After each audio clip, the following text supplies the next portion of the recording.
सो hey everyone, कैसे हो आप सब? लाइफ कैसे चल रही है? कमेंट्स में लिख के बताओ। वैसे ये है फ्लेम एम्पर का एपिसोड नंबर 374। पिछला एपिसोड में शुरू हुआ था ये वाला टेंशन कॉन्टिनेंट वाला आर्क। उसमें ही फाइटिंग सीन्स भी दिखने लगे थे। आई गेस अब तक आप गैस कर चुके होगे कि इस आर्क में मेन विलेंस रहने वाले हैं होली सी के लोग, और सोल पैलेस भी दिखेगा। वेल लास्ट में जब वो होली सी का बिलीवर जियान की फॉर्मेशन में फंस गया होता है, तो जियान एक्चुअली में जानबूझ के खुद को कमजोर दिखा के फॉर्मेशन को टूटने का मौका देता है, क्योंकि उसने सेंस कर लिया था कि सोल पैलेस का बंदा आ चुका है। फिर क्या जियान चुपचाप से अपने आप को कैप्चर होने देता है, जिससे वो सोल पैलेस का व्यक्ति इस होली सी की 5th फॉलोवर से फाइट कर सके और जियान चुपचाप से इस तमाशे को देख सके। फिर जब उस बुड्ढे यानी कि 5th बिलीवर ने अपनी खतरनाक लाइट ऑरे का इस्तेमाल किया होता है, तो सोल पैलेस का बंदा जो एक सोल बॉडी के फॉर्म में था, वो एक क्रीचर को समन करता है। अब आगे की स्टोरी, वो सोल पैलेस का पावर हाउस ऑर्डर देता है इसे फाड़ डालो। वो ब्लडी शैडो अपने भारी कदमों को लेके सीधा होली सी के वॉरियर्स की तरफ बढ़ जाती है। धम धम धम की साउंड साथ जैसे जैसे उसके कदम बढ़ रहे होते हैं, इस प्लेटफॉर्म पे एक बड़ी ऑरा फैल रहा था। होली सी का एल्डर कोड स्टोन के साथ बोलता है डॉन ऑफ लाइट प्योरिफिकेशन। उसकी हैंड सीज चेंज होती है, जिसे स्पेस में से एक अजीब सी चैंटिंग की आवाज सुनाई देने लगती है। पावरफुल लाइट एट्रीब्यूट की स्किल का इस्तेमाल करके उसने सामने के क्रीचर की मूवमेंट्स को थोड़ा रिस्ट्रिक्ट कर दिया था। जियान चुपचाप से खड़ा देख रहा होता है। वो मनी मन में कहता है लगता है होली सी और सोल पैलेस के बीच में कुछ और भी सीक्रेट्स हैं। तभी उसके दिमाग में लिंग चिंगवेन की सोल ट्रांसमिशन पहुंचती है, जो बताता है कि लॉर्ड जियान शायद सोल पैलेस के लोग थर्ड कैंडिडेट के सपोर्टर्स हैं। जियान सरप्राइज के साथ पूछता है थर्ड कैंडिडेट। चिंगवेन समझाता है कि इस रॉयल इलेक्शन में सबसे बड़े उम्मीदवार 3 हैं। पहली है प्रिंसेस, जो रॉयल फैमिली की पुरानी ट्रेडिशन को बना के रखना चाहती है। फिर दूसरा है प्रिंस लिंगफेंग, जो होली सी और बड़ी बड़ी पावर से मिलके रॉयल फैमिली के दबदबे को पूरे दोदी कॉन्टिनेंट में फैलाना चाहता है। फिर आखिरी है लिंगफेंगिया। ये देखने में तो लंगड़ा सा आदमी है और हमेशा लोकी रहता है, मतलब अपनी एबिलिटीज को छिपाता नहीं है, लेकिन अनएक्सपेक्टेडली इसका सोल पैलेस जैसी फोर्सेस से कनेक्शन है। जियान हल्की सी स्माइल के साथ बोलता है अगर ये सच है तो टेंशन कॉन्टिनेंट में सारे लोग बस अपनी अपनी ताकत के लिए खेल रहे हैं, इन्हें अपनों की बिल्कुल परवाह नहीं है। बात करते करते जियान चुपचाप से अपनी पावर को भी इकट्ठा कर रहा था। उसकी हथेली पे फ्लेम्स और वुड एटीट्यूड का ऑरा तैयार करता है एक ऑफेंसिव टेक्निक को, जिसमें कम से कम 50,000 कोर इंस्क्रिप्शंस मौजूद होते हैं, और ये भी बढ़ते जा रहे थे।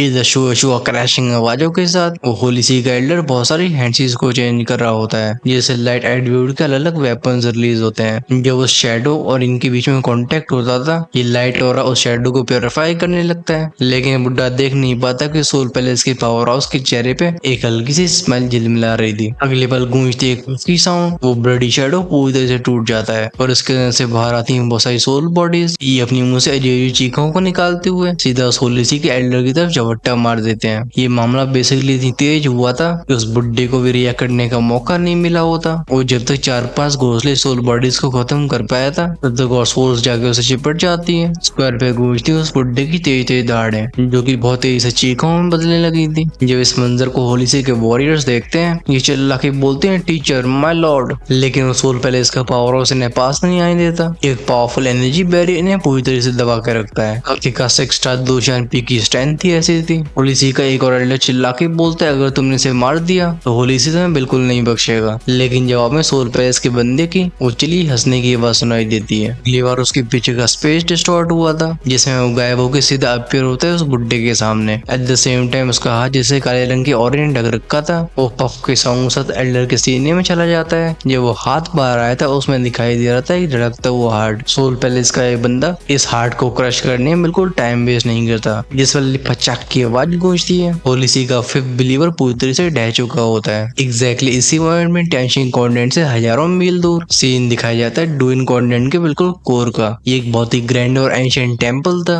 अगर इसे बहुत बड़ी इमारत भी बोला जाए तो भी गलत नहीं होगा। इसके आसपास भी कई पतली पतली बिल्डिंग्स खड़ी होती हैं, जिनमें हजारों सफेद रंग की रोशनी टिमटिमा रही होती है और पीले रंग की रेस बाहर आती हैं। वहीं पे जो मेन टेंपल होता है, उसे बाहर आने वाली सीढ़ियां एकदम एंडलेस होती हैं और इन्हें भी लाइट स्टोन से ढक रखा था। इस टेंपल की सीढ़ियों के नीचे एक बूढ़ा व्यक्ति बैठा होता है, जिसकी आंखें भी पूरी तरह से बंद थी। लेकिन तभी स्पेस में गूंजती कचक की आवाज। एक चमकता हुआ सोल लाइट क्लस्टर हवा में उड़ के चारों तरफ बिखर गया होता है। इसकी वजह से वो बूढ़ा व्यक्ति अपनी आंखों को खोल के उस लाइट को देखता है। वो कहता है ये तो 5th बिलीवर का नील है, क्या उसने सच में अपनी जान गंवा दी है? इसके बोलने का तरीका बहुत नॉर्मल था, लेकिन इसके अंदर ऐसी पावर शिप भी होती है जिसके सामने पूरी दुनिया फीकी पड़ जाए। ये होली सी का कोड था, जिसे कहा जाता है चर्च ऑफ सोल्स। होलिसी से जुड़ने वाला हर एक वॉरियर ये अपने सोल के ट्रेस को छोड़ता था। इसका पहला काम होता है सोल की प्योरिटी को जांचना। अगर सोल सच में गंदी होती तो होलिसी में एंटर करना बिल्कुल इम्पॉसिबल है। और दूसरा कारण था कि सोल ट्रेस के यहाँ पर रहने से उस वॉरियर की लाइफ और डेथ के बारे में पता लगता रहेगा। सबको पता होता है कि होलिसी अपने लोगों को कैसे प्रोटेक्ट करता है। कोई भी होलिसी के वॉरियर्स की जान ले लेता है तो उसकी किलर का पीछे दुनिया के अंत तक किया जाएगा। वहीं पे सोल लाइट ग्रुप का टूटने का मतलब होता है मौत। वहीं पे अगर ये लाइट धुंधली सी पड़ जाए तो इसका मतलब हुआ उस वॉरियर को गहरी चोटें आई हैं। और इस समय लाइट ग्रुप पूरी तरह से टूट चुका था। वो ओल्ड मैन हम करके बोलता है कौन है ये। इसकी एक्चुअली हमारे होलिसी के ऐसे हाई लेवल के एल्डर को खत्म करने की हिम्मत हुई। वो ऑर्डर पास करता है बक जाओ इसका पता लगाओ, तुम्हें चाहे फिर कुछ भी करना पड़े। इन शब्दों के साथ एक बुढ़ा जिसने लाल रंग के कपड़े पहन रखे थे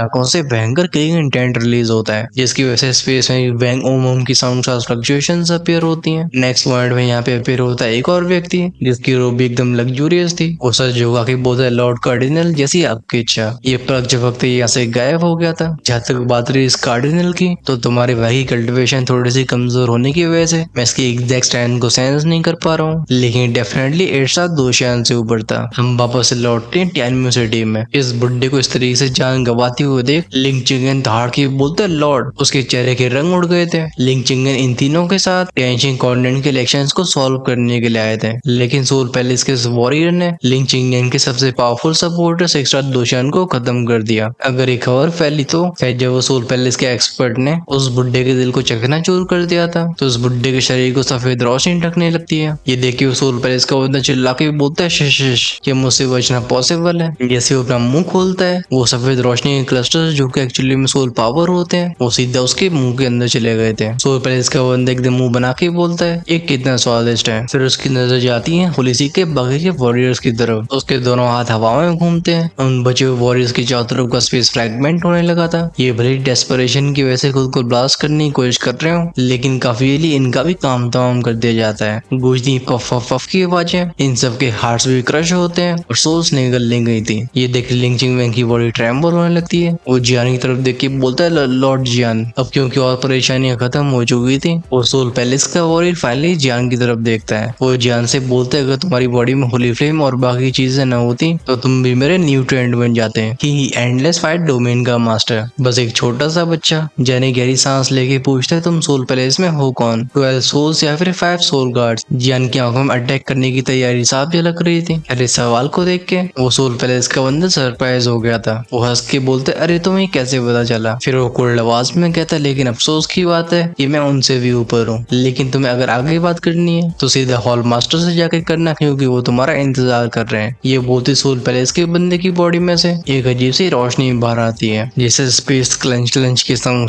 टूटना शुरू हो जाता है। जन चौंक के बोलता है स्पेस चैनल और फाइनली वो होल्ड बैक नहीं कर सकता था। गूंजती उसकी मैस्टिक आवाज जो कहती है फ्लेम टेरिटरी इमोटलर है। शावो शावो की आवाज के साथ टेरिफाइंग फ्लेम्स इस पूरे स्क्वायर को ढकने लगी थी जो फॉर्म लेती है बड़ी सी फॉर्मेशन का। फ्लेम की सप्रेसिंग पावर इतनी भयानक होती है कि स्पेस भी ब्लॉक हो गया था। जैन चाहता तो उससे ज्यादा खतरनाक चीजों का इस्तेमाल कर सकता था। इंटेंशन कंटेंट का भी मामला बाकी है। वहीं पे जहाँ तक बात रही सोल पैलेस की हॉल मास्टर की, उसे मिलने की इच्छा तो जियान की भी होती है, लेकिन ये होना जियान के हिसाब से चाहिए। अगर ये बोरी से पकड़ के ले जाता है तो जियान की सारी प्लानिंग खराब हो जाएगी। स्पेस को कवर करने वाले 50,000 पैटर्न्स को देख के जियान कहता है इतना काफी नहीं है। उसके निगोंग पिल की डिवाइन इंसेप्शन एक्टिवेट होती है। बैंक बस बस के संग सा स्पेस फ्रैक्चर होने लगा था जैसे दुनिया ही बदल रही हो। फॉर्मेशन पैटर्न्स पहुंचते हैं 57,000 फाइनली 60,000 तक। ये अब तक की जियान की सबसे पीक लेवल की फॉर्मेशन थी जो घोसवर्ड से लौटने के बाद उसने पहली बार दिखाई थी। हालांकि इससे एक पीक सेक्स्ट्रा दोशान एक्सपर्ट को हमेशा हमेशा के लिए कैद न किया जा सके, लेकिन कुछ देर की रोका जरूर जा सकता था। रंबल रंबल बैंग बैंग की आवाजें गूंजती हैं। ऐसे फ्लेम डोमेन और सोलिंग फ्लेम टेक्निक की वजह से जियान की कल्टिवेशन सीधा पहुंच जाती है 6 स्टार दोशान के लेट स्टेज पे। शुरुआत में जियान की 5 स्टार दोशान की स्टैंड को सेंस करके उस सोल पैलेस के बंदी का कॉन्फिडेंस आसमान पे था। यही कारण होता जिसकी वजह से उसने अभी तक जियान के ऊपर ध्यान नहीं दिया होता, लेकिन अभी उसकी रूह कांप गई होती है। वो कहता है 6 स्टार लेट स्टेज, नहीं ये पॉसिबल नहीं है। लेकिन तभी एक और आवाज गूंजती है। ये थी ड्रैगन गॉड की फर्स्ट ट्रांसमिशन और थर्ड ट्रांसमिशन। फिर फाइनली एक तेज चीख की साउंड के साथ एक अनडेड मिंग स्पैरो जियान की बॉडी को ढक लेती है और उसका पोस्चर बहुत ही खतरनाक हो गया था।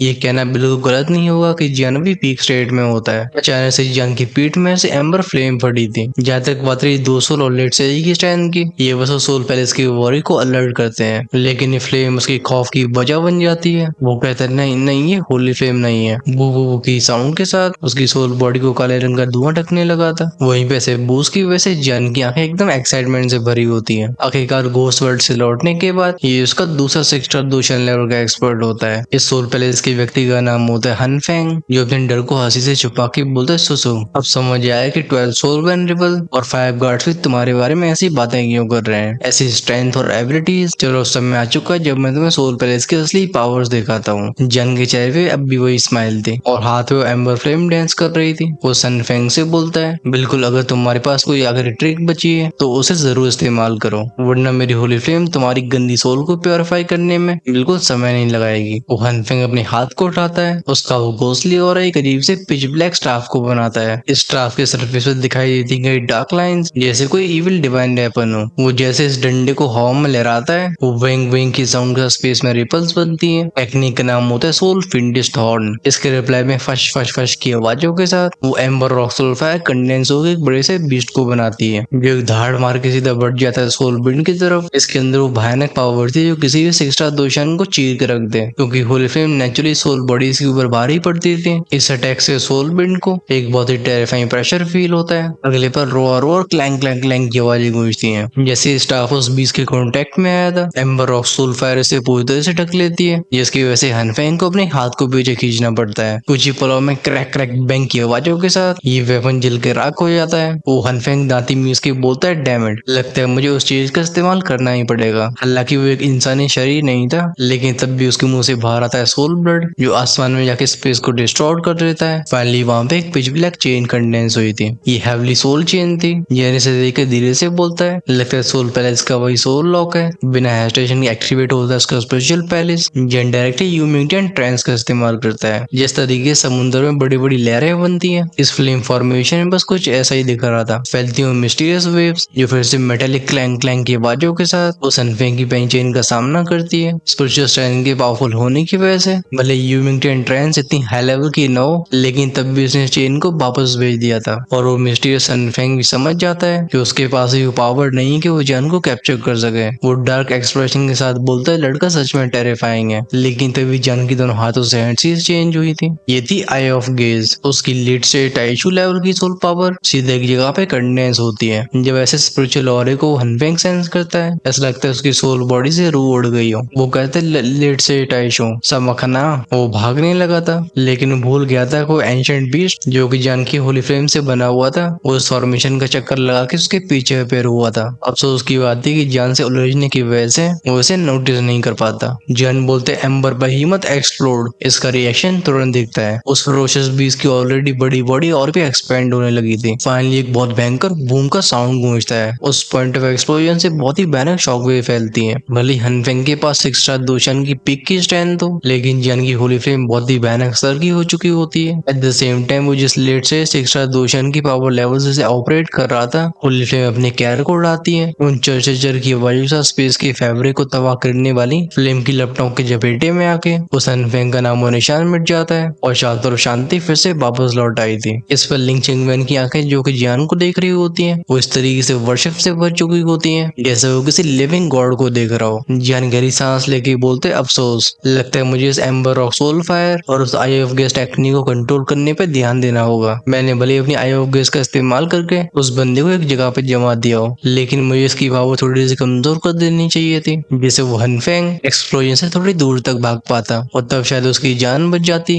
जिससे मुझे जानकारी बाहर निकालने का मौका मिलता। हाँ चलो हम सीधे चलते हैं टैंशिंग कॉन्टिनेंट में। लिंग चिंगवेन भी बिल्कुल हेजिटेट नहीं करता। इन सब के कदम पड़ते हैं स्पेशल पैसेज के अंदर। जिस तरीके से शुरुआत में होली सी और सोल पैलेस जैसे फैक्शन से जियान को टकराना पड़ा था, बात क्लियर थी कि टैंशिंग कॉन्टिनेंट के अंदर का मामला काफी कॉम्प्लेक्स होने वाला है। न जाने कितने पावरफुल फैक्शंस बीच में हस्तक्षेप करने के लिए तैयार होंगे। क्या जियान और बाकी लोगों को यहाँ से गए हुए ज्यादा समय नहीं हुआ होता है, अचानक से स्क्वायर के ऊपर कुछ रिपल्स बनती हैं। यहाँ हम एक और शैडोई फिगर को अपीयर होते हुए देखते हैं। ये वही होली रोब्स वाला बंदा था जिसे उस कार्डिनल ने भेजा होता है। ये हवा में हाथ को खींच के बोलते हैं हाँ ये फ्लेम। ये होली सी का एक हाई रैंकिंग प्रीस्ट था जो चारों तरफ क्लूज फैले होते हैं वो इन्हें अच्छे से कलेक्ट करने लगता है। होली सी के पास वो खास ट्रैकिंग मेथड्स थे जिससे जान सकते थे कि इनके वॉरियर्स की जान कैसे कैसे गई, लेकिन क्योंकि जियान की फ्लेम में सब कुछ तबाह कर दिया होता है, इसे फ्लेम के अलावा बहुत कमी चीजें मिली होती हैं। वो बंदा अपने सबऑर्डिनेट्स को समन करता है, वो इनसे कहता है इस फ्लेम को कलेक्ट करो, इसे बिशप को जरूर देना जिससे वो पता लगा सके है किसकी। इतना कह के वो यहाँ से गायब हो जाता है। बेसिकली बात ऐसी होती है कि भले उस बुड्ढे की जान उस सोल पैलेस की हन फेंग ने ली हो, लेकिन अब पूरा पर्चा फड़ा जाएगा जियान के नाम पे। हालांकि इससे तुम्हारे भाई का थोड़ा दिल तो दुख रहा है, लेकिन क्योंकि जूनर की वजह से जियान की थोड़ी सी से दुश्मनी होने वाली है, तो फिर चलो थोड़ी सी और परेशानियां सही। हम फाइनली जियान की टोली की तरफ फोकस करते हैं, जो कि स्पेशल पैसेज से निकल के टैंशिंग कॉन्टिनेंट की तरफ बढ़ रहे थे। इनका सफर काफी स्मूथ रहता है। ये कुछ ही दिनों में टैंशिंग कॉन्टिनेंट पहुंच जाते हैं। कहते हैं एंशिएंट टाइम में ऐसा सुप्रीम पावर हाउस था जिसके पास स्टार्स की पावर थी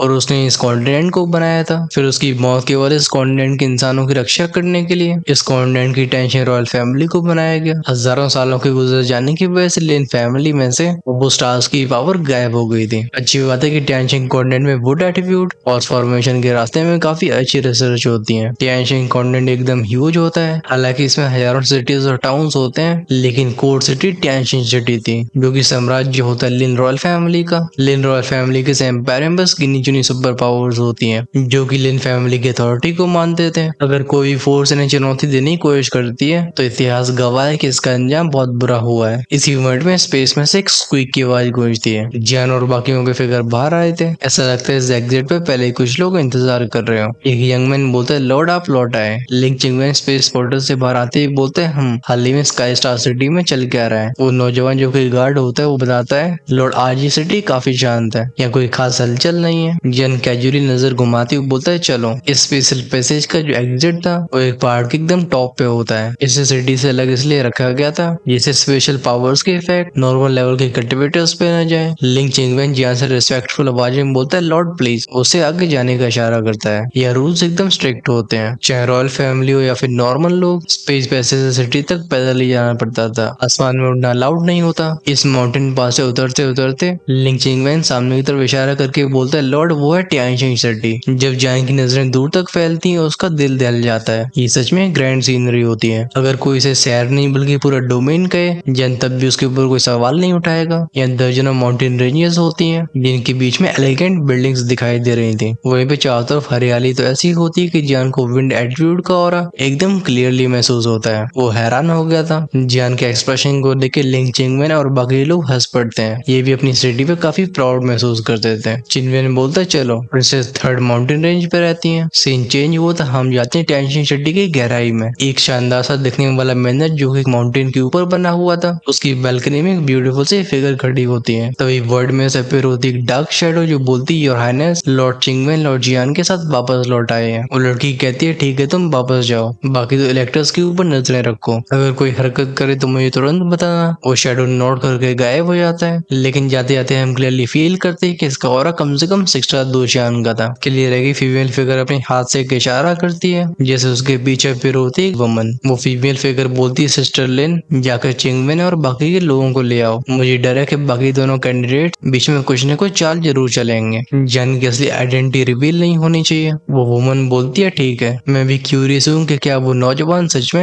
एंडलेस फायर टेरिटरी का लॉर्ड बनने के लायक है और क्या उसके पीछे की फोर्सेस सच में इतनी वैल्यूएबल है कि हम उनका सहारा ले रहे हैं। ये सुन के वो फीमेल फिगर सिर हिला के बोलती तुम्हें जल्दी मालूम पड़ जाएगा। इसी के साथ वो मिडिल एज वुमन भी गायब हो गई थी। पीछे रह गई लड़की जो कि आसमान की तरफ देख रही होती है। उसकी आंखों में होती एक अजीब सी चमक। वो खुद से बोलती है जियान शायद मुझे तुम्हारी मदद लेनी पड़ेगी। इस टेंशन सिटी में बहुत गहरे गड्ढे हैं जो मुझे भी अपने अंदर खींचना चाहते हैं, चाहे खुल के हो या फिर चुपचाप से। मुझे इस इनहेरिटेंस को हासिल करना ही होगा, वरना मेरे वो दोनों भाई इस कॉन्टिनेंट को नष्ट कर देंगे। ये लड़की हरे रंग की ड्रेस में थी और सामने देखने में बिल्कुल किसी फेरी की तरह लग रही होती है। वो काले झरने जैसे बाल और आंखें इतनी गहरी होती हैं जैसे उन्हें उतारों का पूरा समुद्र छिपा हो। ये थी वो चिंगशन जो जॉन सेंटन के बड़े एसेंस पवेलियन की एक डिसाइपल थी और जिससे जियान की पहले ही जान पहचान हो चुकी है। अगर टैशिंग सिटी की बात की जाए तो दूसरे काफी बड़ी लगती है, जिसमें डेंस फॉरेस्ट, ट्रीज और शानदार बिल्डिंग्स दिखाई देते हैं। ये कोई ट्रेडिशनल शहर नहीं था बल्कि एक माउंटेन रेंजेस का ग्रुप होता है और हर माउंटेन रेंज के अंदर जितनी खुशहाल सिटीज और बिल्डिंग्स होती हैं। अगर कोई चीज हेवन हो सकती है तो शायद कुछ ऐसा ही होगा। जन साइंस कर पा रहा था कि अलग अलग माउंटेन रेंजेस कुछ स्पेसिफिक पावरफुल फोर्सेस का घर है। लगता है इनमें टैंशिंग कॉन्टिनेंट के पावरफुल क्लैंस रहा करते होंगे। टोटल मिला के जब जन काउंट करता है तो ये निकलती होती हैं 13 माउंटेन रेंजेस और इन्हें एनर्जी लेवल्स के हिसाब से बांटा गया था। इनमें जो टॉप 5 लेवल की रेंजेस होती हैं उनके ऊपर कब्जा कर रखा था लिन रॉयल फैमिली ने, और थर्ड फोर्थ फिफ्थ रेंजेस ये तीनों मेन कैंडिडेट्स को बिलोंग करती हैं। वही भी सेकंड माउंटेन रेंज पे रहते हैं वो पावरफुल लोग जिनका इस पूरे कॉन्टिनेंट में दबदबा है। वही पे लिन रॉयल फैमिली के सम्राट जिनका नाम है लिन जुयुआन, ये रहते हैं फर्स्ट माउंटेन रेंज में। लिन जुयुआन इस समय से टैंशिंग कॉन्टिनेंट के राजा थे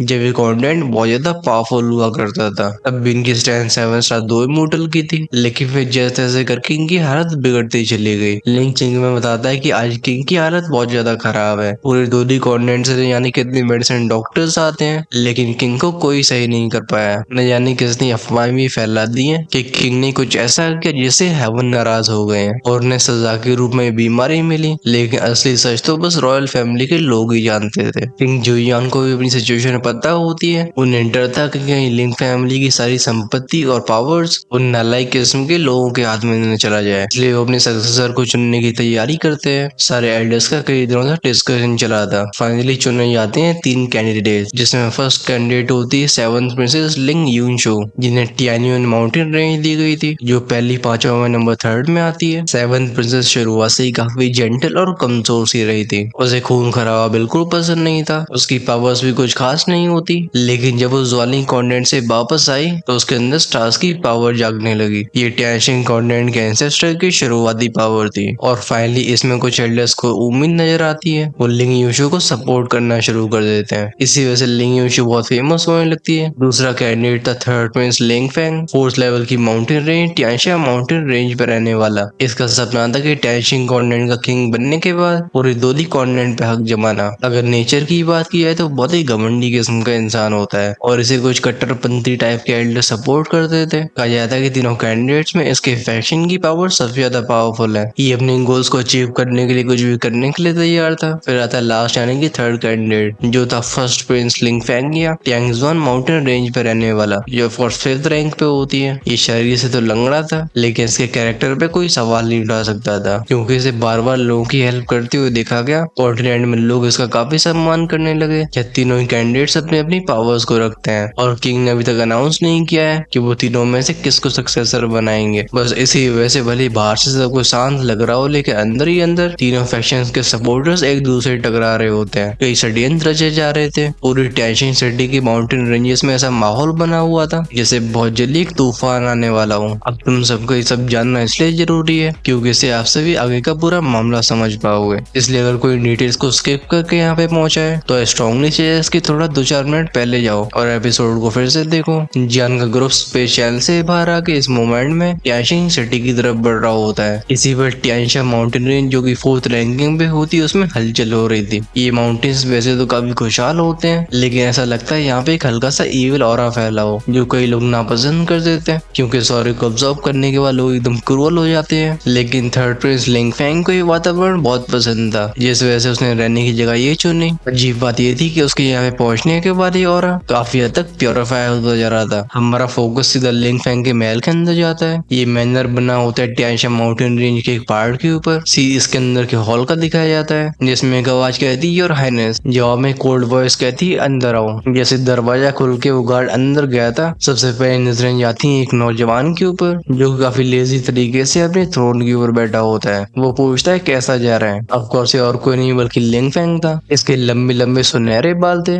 और आंखें एकदम कोल्ड और रॉयल लग रही थी, लेकिन ध्यान से देखा जाए तो इनके अंदर से ऐसा किलिंग इंटेंट राइज होता था जिसकी रिफाइंड अपीयरेंस से बिल्कुल मिल नहीं खाता है। हॉल में एंटर करने वाला वो एल्डर जिसने आर्मर टाइप के क्लोथ पहन रखे थे वो उसे झुका के बोलते योर हाइनेस 7th प्रिंसेस ने सच में ज्वालिंग कॉन्टिनेंट की ओर अपने लोगों को भेजा है। लगता है डुइन कॉन्टिनेंट और हाओहाई कॉन्टिनेंट इनकी मदद नहीं कर रहे हैं। लिंग फेंग हंस के बोलता है ज्वालिंग कॉन्टिनेंट सुनना है हाल ही में वहाँ पे इविल रेस ने हमला किया है और किसी जियान नाम के लड़के ने उस इविल रेस के ग्रुप को हरा के पूरे कॉन्टिनेंट को अपने अधीन कर लिया। अंग्रेजी में बोले तो यूनिफाई कर दिया। क्या नाम था वो endless fire territory. Welder note करके बोलता है यस। ऐसा लगता है कि वही जियान है एंडलेस फायर टेरिटरी का टेरिटरी लॉर्ड जिसे 7th प्रिंसेस सहारा लेना चाहती है, लेकिन इसकी स्ट्रेंथ बस 5 स्टार दोशान के मिड स्टेज पे ही है। लिंग फेंग की आंखें थोड़ी सी कोल्ड होने लगी थी। वो बोलता है एंडलेस फायर टेरिटरी चाहे कितना भी छोटा क्यों ना हो तब भी हमें अंडरएस्टिमेट नहीं करना है। जावलिन हाई को भेजो। उसकी परफेक्शन लेवल की 5 स्टार दोशान की स्ट्रेंथ इस लड़के को खत्म करने के लिए काफी होगी। मुझे एब्सोल्यूट विक्ट्री के अलावा और कुछ नहीं चाहिए। ये सन को एल्डर अपने सिर को झुकाता है। ये यहाँ से मुड़ के जाने ही वाला था, तभी वो लिंग फेंग फिर से पूछता है। वो लिंग चाहिए तो डुइन कॉन्वेंट की होली से हेल्प मांगने के लिए गया था, फिर अभी तक उसकी कोई खबर क्यों नहीं आई। सेवन सिस्टर, जब मैं किंग बनूंगा तो तुम्हारी बॉडी की वो स्टार्स की पावर्स हर कीमत है मेरी होगी, जिससे मुझे फाइनली फाउंडर की इनहेरिटेंस मिलेगी। ये बंदा इस तरीके से स्माइल कर रहा होता है कि जिसके पागलपन को देख के उस एल्डर की आंखों में एकदम डर भर जाता है। दूसरी तरफ फिफ्थ माउंटेन रेंज में सबसे बड़ा प्रिंस लिंग फेंगिया कुछ सस्पिशियस टाइप के लोगों से डील कर रहा था। ये ऑफ कोर्स और कोई नहीं बल्कि सोल पैलेस के लोग होते हैं। खैर सीन हम वापस ले आते हैं जियान की तरफ। अभी अभी इन लोगों ने टैंशिंग सिटी के आउटर एरिया को पार किया था, जिससे फाइनली इन्हें अंदर का मामला दिखाई देता है। जियान को एहसास होता है कि जो चीज उसे इतनी ग्रैंड लग रही थी वो एक्चुअली में टैंशिंग सिटी की बस आउटर लेयर थी।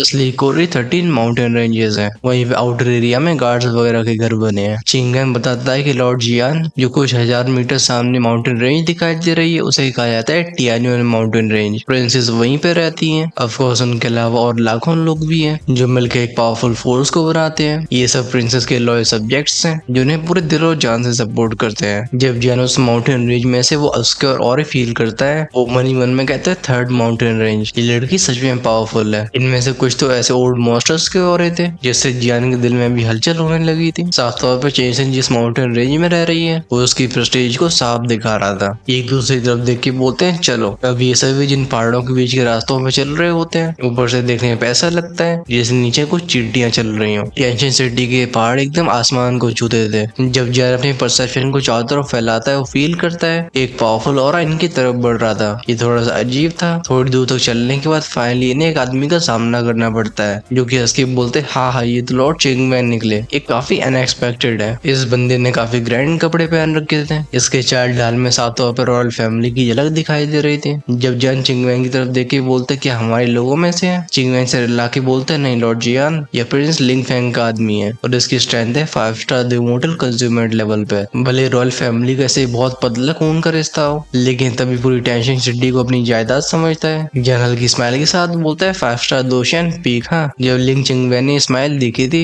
वो जियान के पास भेजता है एक मेंटल ट्रांसमिशन जिसमें बताता है कि लॉर्ड ये जगह टियान्यू सिटी ऐसी नहीं है, ये आपको अपनी स्ट्रेंथ को छिपाना होगा, ये आप और प्रिंसेस दोनों के लिए बेहतर होगा। जियान उसकी बात को समझ के बोलता है ठीक है तो चलो थोड़ा सा खेल लेते हैं। भले जियान की अब भी स्ट्रेंथ मिड से 5 स्टार दोशियन पे ही हो, वो तब भी बिना होली फ्लेम्स का इस्तेमाल करे एक 5 स्टार दोशियन पीक के एक्सपर्ट को बड़ी आसानी से खत्म कर सकता था। फिर जब इन सब के रिएक्शन को लिनाए देखता है वो कहता है ये प्रिंस लिनफेंग का इलाका है, अगर तुम यहाँ से निकलना चाहते हो तो कीमत तो चुकानी पड़ेगी। लिंग चिंगमैन को रख के बोलता है तुम्हारी इतनी हिम्मत, ये 7 प्रिंसेस के गेस्ट है, अगर तुमने रास्ता रोका और 7 प्रिंसेस का टाइम बर्बाद किया तो क्या जानते हो कि अंजाम क्या होगा। लिनाई कोल्ड आवाज में कहता है हाँ मैं जानता हूँ, लेकिन इस खबर को पहुंचाने का तुम्हें मौका नहीं मिलने वाला। उसके होठों से निकलते हैं 2 शब्द जो कि थे मुयू। अचानक से धड़ धड़ धड़ की आवाजों के साथ रोड के चारों तरफ नए नए पेड़ उगने लगे थे, जिससे पूरा इलाका हरियाली में ढक जाता है। जैन चुपचाप से अपने फायर एटीट्यूड को दबा के बोलता है वुड एटीट्यूड। वहीं पे चिंगमैन धाड़ के बोलता है लिनाई तुम क्या कर रहे हो। वो लिनाई अभी पेड़ों के बीच में था। वो कहता है कि प्रिंस का आदेश है कि ऐसे लोग जो कि 7 प्रिंसेस को नुकसान पहुंचा सकते हैं इन्हें खत्म कर दिया जाए। क्यों मैं सही कह रहा हूँ ना जियान। जियान नोट करके बोलता है बस इतनी सी बात है। उस प्रिंस लिंगफेंग को बिना देखे अंदाजा हो गया कि वह 7 प्रिंसेस को नुकसान पहुंचाऊंगा। हाँ सच में कितना घिनौना तरीका है, लेकिन अगर वो सच में खत्म करना चाहता है उस कुत्ते को सामने भेजो, क्योंकि तेरे ऐसा कीड़ा बस मेरा टाइम वेस्ट करेगा। हाथ में पेर हो चुकी थी एंशिएंट रूलर, चाहे बात हो फायर एटीट्यूड की या फिर वुड एटीट्यूड, दोनों एक दूसरे को सरप्राइज करते हैं। हाउएवर जियान के पास थी होली फ्लेम्स, जिसकी वजह से उसकी फ्लेम की प्योरिटी 10 गुना होती है। ये वुड एटीट्यूड आकर उसका क्या ही बिगाड़ता है। बस सवाल ये उठता है कि क्या जियान सच में यहाँ पे फाइट करने वाला है या अपने आप को होल्ड बैक करेगा, जिससे दुश्मन को ऐसा लगे कि जियान सच में कमजोर है। खैर पूरी सिचुएशन को हम जान रहे होंगे नेक्स्ट एपिसोड में। हम उसमें जी श्वान के बारे में जानेंगे जो काफी मिस्टीरियस होगा। फिर समझ में आएगी प्रिंसेस की सिचुएशन, बातें षड्यंत्रों की हो रही होंगी। अगर आप उन्हें मिस नहीं करना चाहते तो चैनल को सब्सक्राइब करके बेल आइकन के बटन को ऑन करके रखना, जिससे रिलीज होते वीडियो सबसे पहले आपके पास पहुंचे। आपको ये एपिसोड कैसा लगा do tell us in the comment section. अपने सुझाव को शेयर करना बिल्कुल मत भूलना। तुम्हारा भाई जानना चाहता है कि मान लेते हैं कि सीरीज को खत्म होने में 2-4 महीने और लग जाएंगे, फिर हमें आगे किस तरफ आगे बढ़ना है। आपकी राय इसमें इसलिए जरूरी है क्योंकि एट द एंड सारा कंटेंट आपके लिए है। चलो हम इस वीडियो को यहीं पे क्लोज करते हैं। चैनल की मेंबरशिप सब भी ओपन है। अगर आप नेक्स्ट एपिसोड को आज शाम को ही देखना चाहते हो तो डेफिनेटली ज्वाइन कर सकते हो। वहीं पे जो मेंबर्स हमेशा 2 से 3 एपिसोड एपिसोड्स आगे रहना चाहते हैं वो अपने लेवल्स को अपग्रेड कर सकते हैं इमोर्टल एम्पर या उससे ऊपर। चॉइस आपके हाथ में है। ज्वाइन का ऑप्शन चैनल की होम पेज और सब्सक्राइब के साइड में मिलेगा। I think you should definitely check that out. तुम्हारे भाई की तरफ से अलविदा।